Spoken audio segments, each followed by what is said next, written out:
ശരിയായി പല്ല് തേച്ചില്ലെങ്കിൽ മുഖക്കുരു വരുമോ? വിശദീകരിക്കുന്നു എത്നിക് ബ്യൂട്ടി കോട്ട്. ഭൂരിപക്ഷം പേരെയും അലട്ടുന്ന പ്രശ്നമാണ് മുഖക്കുരു. മുഖക്കുരു മാറാൻ ടൂത്ത് പേസ്റ്റ് പുരട്ടുന്നവരുണ്ട്. മുഖക്കുരു മാറുന്നതിന് ടൂത്ത് പേസ്റ്റ് ഉപയോഗിക്കുന്നത് ചർമ്മത്തിന് ഗുണത്തേക്കാൾ ഉപരി ദോഷം ചെയ്യും. അതേസമയം ശരിയായ രീതിയിൽ പല്ല് തേച്ചില്ലെങ്കിലും മുഖക്കുരു വരാമെന്ന് ആരോഗ്യ വിദഗ്ധർ പറയുന്നു. പല്ല് തേക്കുമ്പോൾ ടൂത്ത് പേസ്റ്റിന്റെ അവശിഷ്ടം പതിവായി സമ്പർക്കം പുലർത്തുന്ന മേഖലകളാണ് താടി, വായ, താടിയെല്ല് എന്നിവ. വായ ശരിയായി ശുചീകരിച്ചില്ലെങ്കിൽ ഇവിടങ്ങളിൽ ബാക്ടീരിയ വളരാനും മുഖക്കുരു വരാനുമുള്ള സാധ്യതയുണ്ട്.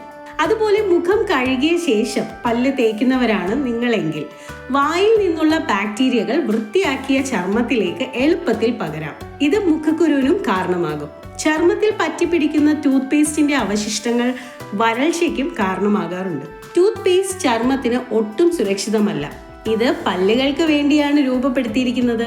കുളിച്ചതിന് ശേഷമോ മുഖം കഴുകിയതിന് ശേഷമോ പല്ല് ബ്രഷ് ചെയ്യുന്നത് വായിലെ ബാക്ടീരിയകളും ടൂത്ത് പേസ്റ്റിന്റെ അവശിഷ്ടങ്ങളും ചർമ്മത്തിലേക്ക് ആഗിരണം ചെയ്യപ്പെടാനുള്ള സാധ്യത വർദ്ധിപ്പിക്കും. ഇത് മുഖക്കുരുവിനും കാരണമാകും.